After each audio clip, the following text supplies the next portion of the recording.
नमस्कार दोस्तों, स्वागत है आपका हमारे इस YouTube channel test time GS में। आज मैं आपके लिए लेके आया हूं वर्ल्ड जियोग्राफी, जिसको हिंदी में विश्व का भूगोल बोलते हैं। इसमें सौर मंडल सोलर सिस्टम का पार्ट 2 लेके आया हूं। पार्ट 1 अगर आपने नहीं देखा है तो उसका लिंक मैंने डिस्क्रिप्शन में या कमेंट बॉक्स में दे दिया है। नीचे कमेंट बॉक्स में आपको उसका लिंक मिल जाएगा, तो आप पहले जा कर के पार्ट 1 ज़रूर देख लीजिए अगर आपने पार्ट 2 नहीं देखा है, क्योंकि अगर आप पार्ट 1 देखेंगे तो ही आपको पार्ट 2 समझ में आएगा। मैंने उसमें कुछ ग्रहों के बारे में बता दिया है और 3 आंतरिक ग्रहों के बारे में मैंने बता दिया था उसमें, बुध, शुक्र, पृथ्वी के बारे में। और सौर मंडल किसे कहते हैं मैंने ये भी बताया था। ग्रहों का घटता क्रम, ग्रहों का सूर्य से दूरी में क्रम, ये सारी चीज़ें मैंने पार्ट 1 में बताई हुई हैं।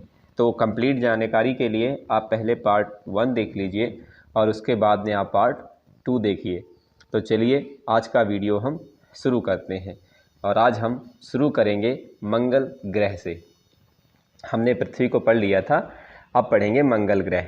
तो अक्सर आपने सुना होगा कि मंगल ग्रह कलर के मामले में बहुत जाना जाता है कि इसको लाल ग्रह भी कहते हैं। क्या कहते हैं इसको लाल ग्रह भी बोला जाता है। क्यों लाल ग्रह बोला जाता है? क्योंकि इस पर आयरन ऑक्साइड की अधिकता पाई जाती है। आयरन ऑक्साइड आपने केमिस्ट्री में पढ़ा होगा, विज्ञान में। अगर नहीं पढ़ा है तो मैं आपको विज्ञान जब पढ़ाऊंगा तो उसमें बताऊंगा। हर एक सब्जेक्ट की तैयारी मैं करवाऊंगा आपको बिल्कुल डीपली और बड़े आराम के साथ में और डिटेल के साथ में, ताकि आपका सारा क्वेश्चंस जितने भी एग्ज़ाम में आए आपके वो इसी से रिलेटेड आएँ।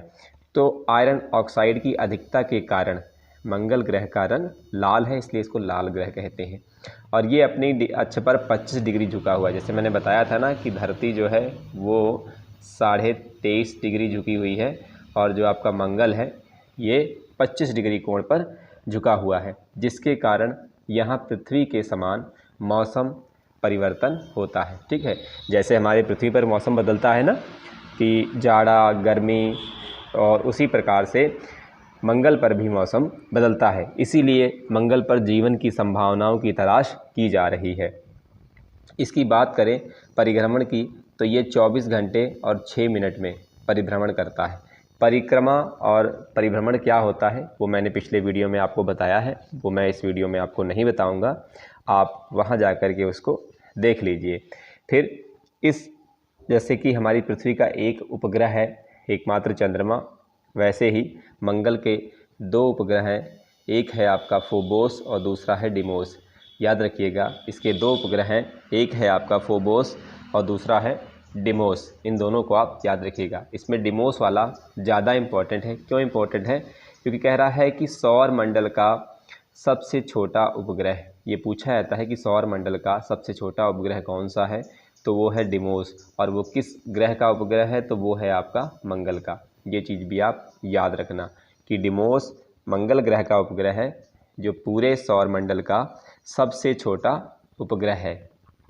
फिर आगे कह रहा है सौर मंडल का सबसे ऊंचा पर्वत निक्स ओलंपिया, सबसे ऊंचा पर्वत निक्स ओलंपिया वो भी मंगल ग्रह पर ही स्थित है। ये चीज़ भी याद रखिएगा कि सबसे ऊंचा जो पर्वत है सौर मंडल का, पूरे मतलब जितने भी हमारे 8 प्लैनेट हैं, उन 8 प्लैनेटों में वो सबसे ज़्यादा मंगल वाला ही ऊंचा है, जिसका नाम है निक्स ओलंपिया।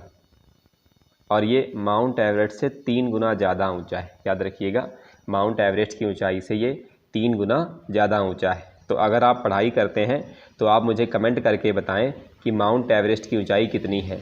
ठीक है, अगर आप स्टडी करते हैं तो माउंट एवरेस्ट की कितनी ऊंचाई है ये आप मुझे कमेंट बॉक्स में कमेंट करके ज़रूर इसका आंसर दें। आगे बात कर लेते हैं बृहस्पति की।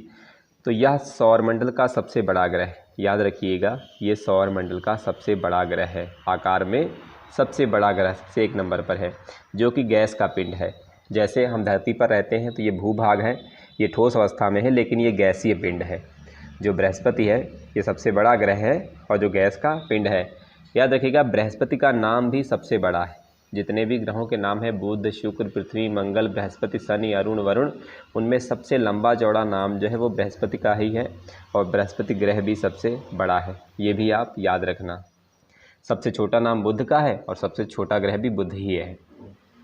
इसका जो परिभ्रमण है 9 घंटे 55 मिनट है। ये चीज़ याद रखना। देखिए मैंने सभी का परिभ्रमण और परिक्रम नहीं लिखा है, परिक्रमा का समय नहीं लिखा है, चूँकि वो इम्पॉर्टेंट नहीं है इतना। जिसका जिसका इम्पॉर्टेंट है मैंने कोशिश की है वही वही लिखा है, ठीक है।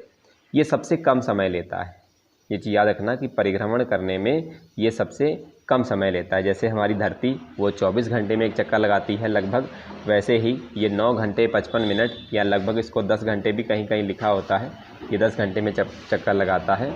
और ये सबसे तेज़ घूमने वाला है। भाई अगर ये समय सबसे कम ले रहा है तो ये सबसे तेज़ी के साथ में अपनी जगह पर ऐसे गोल गोल गोल गोल बहुत तेज़ी के साथ में अपने स्थान पर घूमेगा। और जो ये सूर्य की परिक्रमा करता है वो 11 वर्ष 9 माह लगभग 12 वर्ष, कितना माना जाएगा, 12 वर्ष या 11 वर्ष 9 माह ये परिक्रमा करने में समय लेता है। और यहाँ के अगर हम वायुमंडल की बात करें तो यहाँ पर हाइड्रोजन और हीलियम की अधिकता पाई जाती है। ये चीज़ आप याद रखना, यहाँ पर हाइड्रोजन और हीलियम की अधिकता पाई जाती है। और उपग्रह की अगर बात करें तो गैनीमीडो, यहाँ पर 2 मात्राएं भी लगी थी, गैनीमीडो भी कहीं पे लिखा है, कहीं पे गैनीमीडो भी लिखा है। मैं यहाँ पर लिख देता हूँ,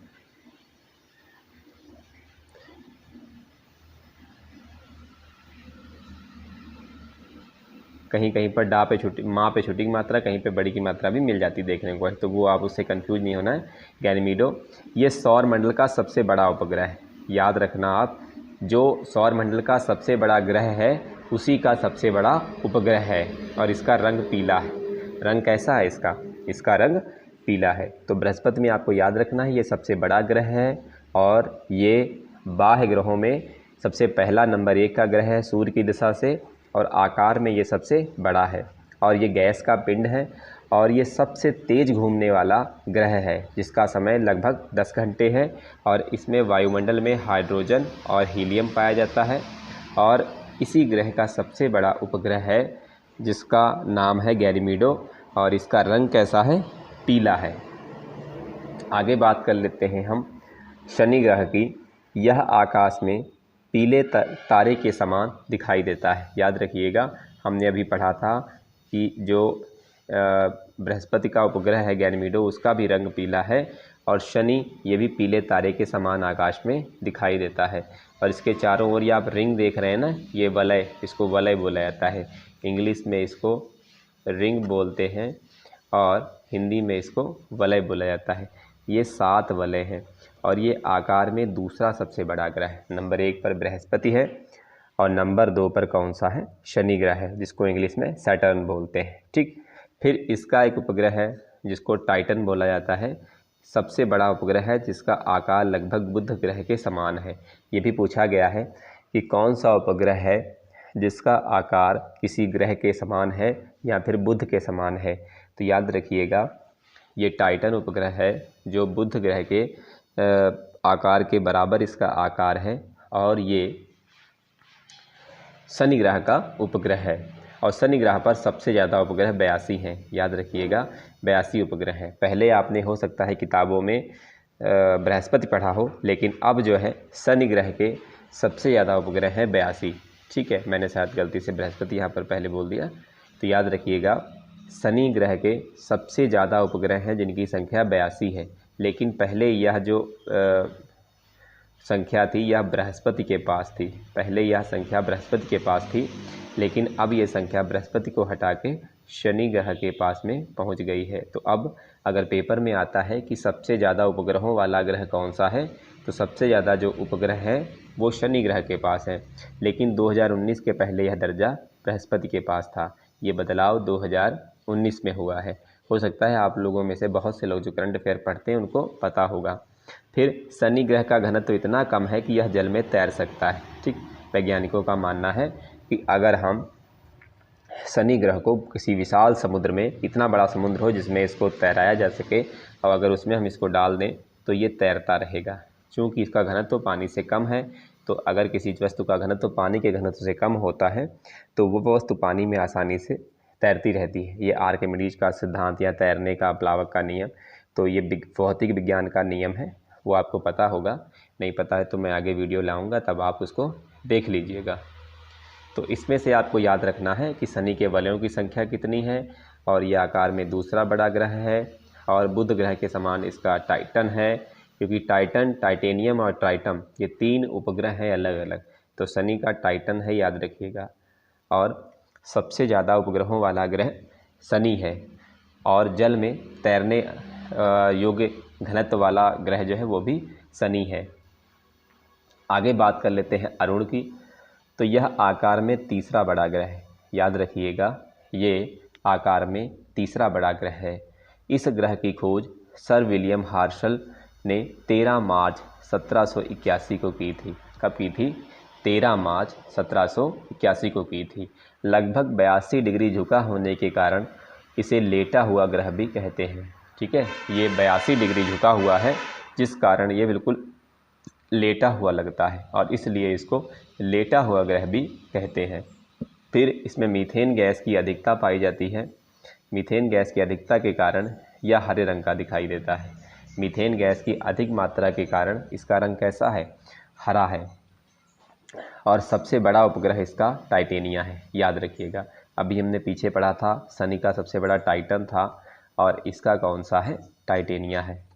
अरुण ग्रह का सबसे बड़ा उपग्रह टाइटेनिया है, और अरुण ग्रह का रंग हरे रंग जैसा है। हमने ये पढ़ा था पीले तारे जैसा था शनि, और ये कैसा है? हरे रंग जैसा है। किसके कारण? मीथेन गैस के कारण।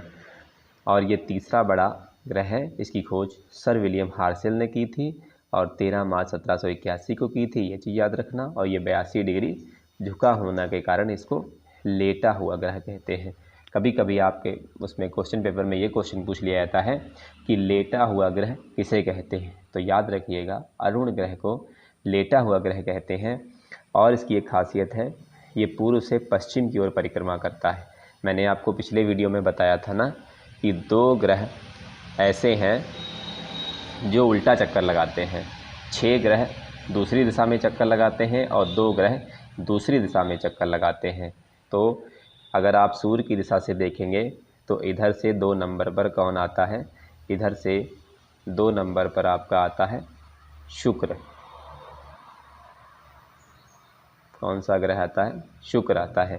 और अगर हम दूसरे साइड से देखेंगे तो यहाँ पर भी 2 नंबर पर कौन सा आता है? अरुण। मतलब सूर्य के क्रम में सूर्य की तरफ से भी दूसरे नंबर पर और दूसरी तरफ से भी दूसरे नंबर पर जो 2 ग्रह आते हैं वो शुक्र और अरुण आते हैं। यही वो ग्रह हैं जो उल्टा चक्कर लगाते हैं। ये पूरब से पश्चिम की ओर परिक्रमा करते हैं। यहाँ पर जो सूर्य निकलता है वो पश्चिम की दिशा में निकलता है, और जो सूर्य अस्त होता है तो वो पूरब की दिशा में होता है। इन दोनों ग्रहों पर दिन उल्टा चलता है। यहाँ पर पश्चिम की दिशा में सूर्य निकल करके और पूर्व की दिशा में सूर्य अस्त होता है, और ये सूर्य की परिक्रमा पूर्व से पश्चिम की ओर करते हैं। बाकी जो ग्रह हैं वो पश्चिम से पूर्व की ओर करते हैं, लेकिन ये पूर्व से पश्चिम की ओर करते हैं। ये भी बड़ा इंपॉर्टेंट है, इसको आप याद रखिएगा। आगे अब हम बात करेंगे वरुण ग्रह की। सबसे आखिरी ग्रह है 8वां। पहले इसे यम ग्रह हुआ करता था, ठीक है, लेकिन यम ग्रह को अब बौने ग्रहों की श्रेणी में रख दिया गया है। तो अब सूर्य के केवल 8 ग्रह ही हैं, इससे पहले 9 ग्रह थे। आपने पढ़ा होगा यह सूर्य का सबसे ज़्यादा दूर स्थित ग्रह 8वें स्थान पर है। सबसे ज़्यादा दूर स्थित और 8वें स्थान पर है। इस ग्रह की खोज 1846 ईस्वी में जॉन गॉले ने की थी। 1846 ईस्वी में इस ग्रह की खोज किसने की थी? जॉन गॉले ने इसकी खोज की थी। ये भी आप याद रखना। और इसका प्रमुख उपग्रह कौन सा है? ट्राइटन। इसका कौन सा है? ट्राइटन। वरुण का ट्राइटन है, एक बार मैं फिर से आपको बता दूं, और इसका अरुण का टाइटेनियम है, और इसका टाइटन है। तो कंफ्यूज ना होइएगा, तीनों को याद रखिएगा, टाइटन, टाइटेनिया और ट्राइटन। यह सूर्य की परिक्रमा करने में सबसे ज़्यादा लगभग 165 वर्ष लगाता है। वैसे तो 164.8 वगैरह भी है, लेकिन आप 165 ही इसको मान सकते हैं कि इसको सूर्य की परिक्रमा करने में लगभग 165 वर्ष लग जाते हैं, जो कि जितने भी ग्रह हैं उनमें सबसे ज़्यादा समय इसको लगता है। ठीक है, इस चीज़ को आप याद रखेंगे। अब हमारी थ्योरी कंप्लीट हो गई है, थ्योरी सेक्शन हमने पढ़ लिया है। अब हम करेंगे प्रीवियस ईयर के MCQ। तो प्रीवियस ईयर में हम पहला क्वेश्चन करेंगे। कह रहा है कि सौर प्रणाली की खोज किसने की थी। ये मैं क्वेश्चन आपको थ्योरी में बताना भूल गया था, इसके लिए माफ़ी चाहूँगा। तो सौर प्रणाली की जो खोज की थी वो कोपरनिकस ने की थी। ये आप याद रखेंगे, कोपरनिकस ने जो है सर्वप्रथम ये सौर प्रणाली की खोज की थी। अगला है क्वेश्चन नंबर 2, सौर मंडल का सबसे बड़ा उपग्रह निम्नलिखित में से कौन सा है। सौर मंडल का सबसे बड़ा उपग्रह, तो मैंने बताया था आपको कि सौर मंडल का जो सबसे बड़ा ग्रह है उसका ही सबसे बड़ा उपग्रह भी है, जिसका नाम है गैनीमीडो। ठीक है, गैनीमीड भी इसको बोलते हैं। इसका नाम क्या है? गैनीमीड। अगला क्वेश्चन नंबर 3 है, कह रहा है कि सौर मंडल का सबसे कम घनत्व वाला ग्रह कौन सा है। तो मैंने आपको बताया था कि एक ऐसा ग्रह भी है जिसको अगर बड़े से समुद्र में डाल दिया जाए तो वो तैरने लगेगा। तो वो कौन सा ग्रह था आपको याद हो गया होगा, वो आपका है शनि ग्रह। कौन सा है? शनि ग्रह। तो क्वेश्चन नंबर 3 का ऑप्शन डी सही हो जाएगा। अगला कह रहा है कि पृथ्वी का विषुवतीय व्यास लगभग कितना है। पृथ्वी के मैंने 2 टाइप के व्यास आपको बताए थे, तो वो मैंने पिछले वीडियो में बताया था पार्ट 1 में। अगर आपने नहीं देखा तो उसको जाके देख लीजिए। तो इसका सही आंसर हो जाएगा ऑप्शन बी 12,750 किलोमीटर। इसका ऑप्शन बी जो है वो आंसर सही हो जाएगा 12,750 किलोमीटर। अगला क्वेश्चन नंबर 5 कह रहा है पृथ्वी की अपनी कक्षा में गति है। पृथ्वी जो मतलब अपनी कक्षा में गति करती है वो किस दिशा से करती है। तो वो करती है पश्चिम से पूर्व में। इसका ऑप्शन ए सही हो जाएगा। इस चीज़ को आप याद रखना, पश्चिम से पूर्व की ओर में पृथ्वी गति करती है। क्वेश्चन नंबर 6 कह रहा लाल रंग का दिखाई देने वाला ग्रह, कि लाल रंग जिस ग्रह का दिखाई देता है उस ग्रह को हम क्या बोलते हैं। तो मैंने आपको बताया था ना कि लाल ग्रह कौन सा है जिस पर जीवन की संभावना है, और जो पृथ्वी के समान जिस पर मौसम होता है और जहाँ पर जीवन की संभावनाएं खोजी जा रही हैं, तो वो है आपका मंगल ग्रह। कौन सा है? मंगल ग्रह। अच्छा, लाल रंग होता किस कारण से है, वो अगर आपने वीडियो देखा है और आपने पढ़ा है अच्छे से वीडियो, तो मुझे आप वो कमेंट करके बताएं कि मंगल ग्रह का लाल रंग किसके कारण होता है। वो आप कमेंट ज़रूर करें। ये कमेंट नहीं है, ये एक प्रकार से आपका नॉलेज अच्छा बेहतर करने के लिए है कि जिससे आपको ये चीज़ें याद रहेंगी। क्वेश्चन नंबर 7 कह रहा है सौर मंडल का सबसे छोटा उपग्रह कौन सा है। याद रखिएगा, सबसे छोटा उपग्रह पूछा गया है कौन सा है। तो मंगल ग्रह के 2 उपग्रह हैं, एक है फोबोस और एक है डिमोस। तो उसमें डिमोस जो है वो सबसे छोटा है। ये भी मैंने आपको स्लाइड में अलग से बताया था ना, तो उसको आप याद रखना कि मंगल ग्रह का सबसे छोटा, ये पूरे सौर मंडल का भी है, सौर मंडल का सबसे छोटा उपग्रह डिमोस है। ठीक है। उसके बाद में क्वेश्चन नंबर 8 सौर मंडल में सबसे बड़ा उपग्रह है। सौर मंडल का सबसे बड़ा उपग्रह कौन सा है। तो सौर मंडल का मैंने बताया था कि जिसका नाम सबसे बड़ा हो वही सबसे बड़ा उपग्रह है। तो कौन सा होगा? वो होगा बृहस्पति। कौन सा होगा? बृहस्पति। इस चीज़ को आप याद रखना, बृहस्पति जो है सौर मंडल का सबसे बड़ा ग्रह है और सबसे बड़ा उपग्रह भी इसी का है। फिर अगला है क्वेश्चन नंबर 9 कह रहा है सूर्य के चारों ओर घूमने वाले खगोलीय पिंड क्या कहलाते हैं। वो खगोलीय पिंड, जैसे ये हमारा सूर्य हो गया और इसके चारों ओर निश्चित कार पथ पर ट्रैवल करने वाले बड़े आकाशीय पिंड और जिनमें गुरुत्वाकर्षण बल भी पर्याप्त मात्रा में होता है, उन्हें हम क्या बोलते हैं। तो उनको हम बोलते हैं ग्रह। क्या बोलते हैं? उनको हम ग्रह बोलते हैं। ये चीज़ भी आप याद रखेंगे। ये मैंने आपको वीडियो पार्ट 1 में बताया है, वहाँ पे आप देख लीजिए। अगला क्वेश्चन नंबर 10 कह रहा है किसी ग्रह के चारों ओर परिक्रमा करने वाले छोटे आकाशीय पिंड को क्या कहते हैं। जैसे हमारी पृथ्वी में ग्रह है ना, तो हमारी पृथ्वी के चारों ओर एक आकाशीय पिंड परिक्रमा करता है, जिसको हम लोग चंद्रमा बोलते हैं। क्या बोलते हैं? चंद्रमा बोलते हैं। तो चंद्रमा क्या है आपको ये बताना है। तो याद रखिएगा, किसी ग्रह के चारों ओर घूमने वाले आकाशीय पिंड को उपग्रह बोलते हैं। क्या बोलते हैं? उपग्रह। ठीक है। प्राकृतिक उपग्रह जो प्रकृति में निर्मित है, मानव निर्मित उपग्रह जो हम लोग अपनी संचार क्रांति के लिए या अन्य प्रयोगों के लिए इस्तेमाल करते हैं, उनको कृत्रिम बोलते हैं। लेकिन कृत्रिम उपग्रह नहीं पूछा जाता है, भूगोल में अगर पूछा जाएगा तो प्राकृतिक उपग्रह पूछा जाएगा। क्वेश्चन नंबर 11 है पृथ्वी का सबसे निकट ग्रह कौन सा है। तो देखिए, पृथ्वी जो है 2 ग्रहों के बीच में है, एक आपके मंगल और एक शुक्र, इन दोनों ग्रहों के बीच में हमारी पृथ्वी है। तो ये आप याद रखना कि पृथ्वी के जो निकट ग्रह है वो आपका है शुक्र। इस चीज़ को आप याद रखना, पृथ्वी का निकटतम ग्रह कौन सा है, वो आपका शुक्र है। फिर क्वेश्चन नंबर 12 कह रहा है आकार के अनुसार सौर मंडल के ग्रहों का अवरोही क्रम क्या है। कि जो हम आकार में देखते हैं ना कि पहले बड़ा, फिर उससे छोटा, फिर उससे छोटा, फिर उससे छोटा, अवरोही का मतलब होता है घटता क्रम। अवरोही का क्रम घटता क्रम, पहले बड़ा, फिर उससे छोटा, फिर उससे छोटा, फिर उससे छोटा। अवरोही क्रम का मतलब होता है घटता क्रम। ठीक है, तो घटते क्रम में सबसे बड़ा ग्रह हमें पढ़ा था कि जो बाह्य ग्रह हैं 4, उनको आप सीरियल से, तो सीरियल से क्या हो सकता है, बृहस्पति, शनि, अरुण, वरुण, ये तो 4 सीरियल से हो गए। ठीक, और यही क्रम इसमें भी है, बृहस्पति, शनि, अरुण, वरुण। ठीक, यही क्रम इसमें भी है, बृहस्पति, शनि, अरुण, वरुण। अब ये 3 ऑप्शन बन रहे हैं। अब आंतरिक ग्रहों की अगर बात करें तो इसमें नंबर 1 पर है पृथ्वी, तो ये भी तीनों में सही है, ये गलत है ये वाला, तो ये ऑप्शन तो यहीं पे गलत हो गया, बी वाला भी गलत हो गया। अब ऑप्शन बचते हैं 2। पृथ्वी के बाद में आता है शुक्र, पृथ्वी के बाद क्या आता है, शुक्र, और इसमें लिखा है बुध, तो ये वाला भी ऑप्शन गलत हो गया। तो ये सही हो गया आपका बृहस्पति, शनि, अरुण, वरुण, पृथ्वी, शुक्र, मंगल, बुध।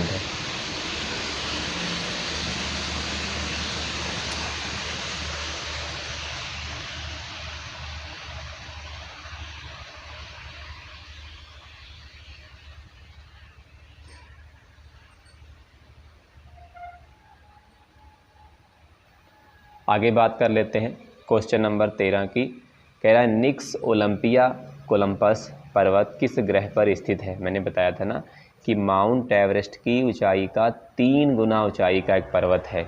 ठीक है, वो कहाँ पर स्थित है, तो वो स्थित है आपका मंगल ग्रह पर। ये चीज़ याद रखना, पूरे सौरमंडल में जो 8 ग्रह हैं उनमें से मंगल ग्रह पर सबसे ऊंचा पर्वत है जिसका नाम है निक्स ओलंपिया, और जो माउंट एवरेस्ट की ऊंचाई का 3 गुना है।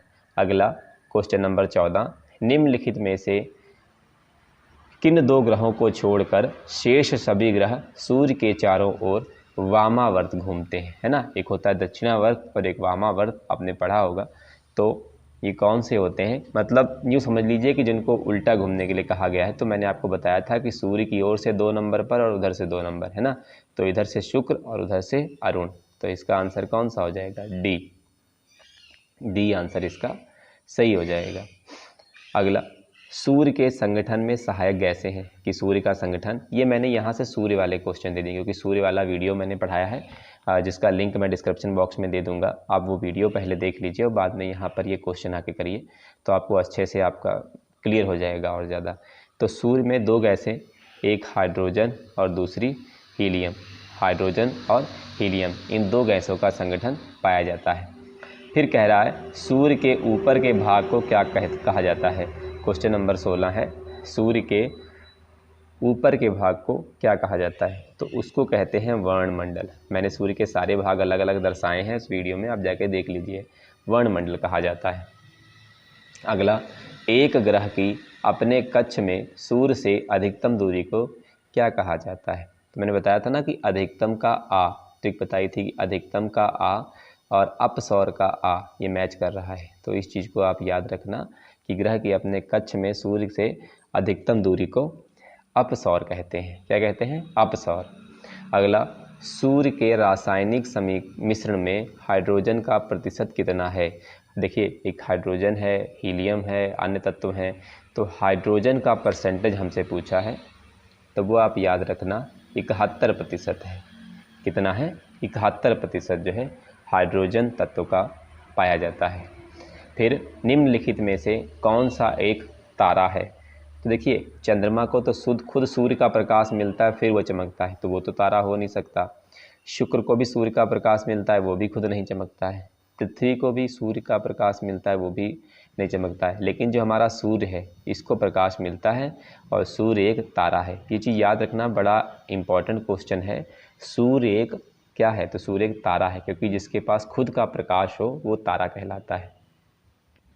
आखिरी क्वेश्चन है आज का, सौर पृष्ठ पर लगभग कितना तापमान होता है। सौर पृष्ठ पर लगभग कितना तापमान होता है। तो ये मैंने आपको बताया था कि 6000 डिग्री सेल्सियस कितना टेम्परेचर होता है, 6000 डिग्री सेल्सियस टेम्परेचर जो है सौर पृष्ठ पर होता है। तो ये थे 20 क्वेश्चंस, जिसमें से कुछ सूर्य के क्वेश्चंस थे, बाकी ग्रहों से संबंधित क्वेश्चंस थे। तो वीडियो कैसा लगा है कमेंट करके हमें ज़रूर बताएं, और अगर वीडियो अच्छा लगा हो तो वीडियो को लाइक करें और अपने दोस्तों के साथ में शेयर करें। और यदि आप वीडियो पर हमारे चैनल पर पहली बार आए हैं तो हमारे चैनल को सब्सक्राइब करें। यहाँ सब्जेक्ट वाइज और उनके टॉपिक वाइज तैयारी आपको कराई जाएगी। तो मिलते हैं अगले वीडियो में किसी नए टॉपिक के साथ।